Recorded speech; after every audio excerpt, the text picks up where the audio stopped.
L'Église catholique fait mémoire de sainte Apolline. Apolline présente l'intérêt de dériver de Apollon, ce qui fait référence à la beauté. Ce nom vous dit-il quelque chose? Pas sûr, et pourtant voilà une sainte à honorer, c'est la patronne des dentistes. On est en Égypte, au IIIe siècle à Alexandrie, alors que sévit la cruelle persécution de l'empereur romain Dèce. C'était le temps où les païens pouvaient, sans risque, donner la chasse aux chrétiens. Les autorités fermaient les yeux et même approuvaient. Du récit de la passion de sainte Apolline, on peut retenir qu'elle était une vierge fidèle, diaconesse déjà avancée en âge, et qu'elle donna le suprême témoignage de sa foi au Christ par le martyre à Alexandrie en 249.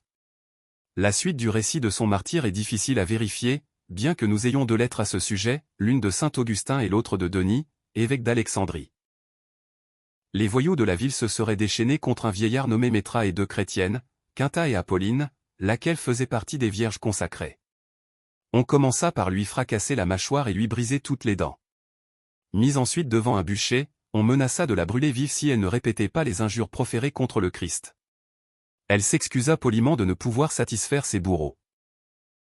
Enfin, selon le témoignage de saint Augustin, Apolline profita d'un moment d'inattention et, plus prompte que ses tortionnaires, courut se jeter dans les flammes du bûcher. L'iconographie populaire représente sainte Apolline martyre, avec des tenailles à la main, pour rappeler son supplice. On a fait d'elle la sainte guérisseuse des maux de dents.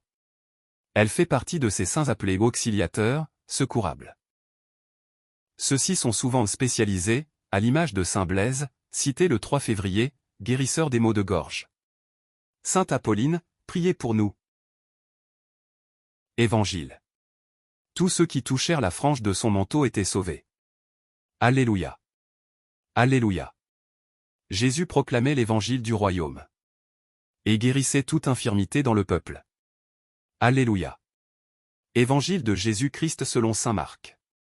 En ce temps-là, après la traversée, abordant à Génézareth, Jésus et ses disciples accostèrent.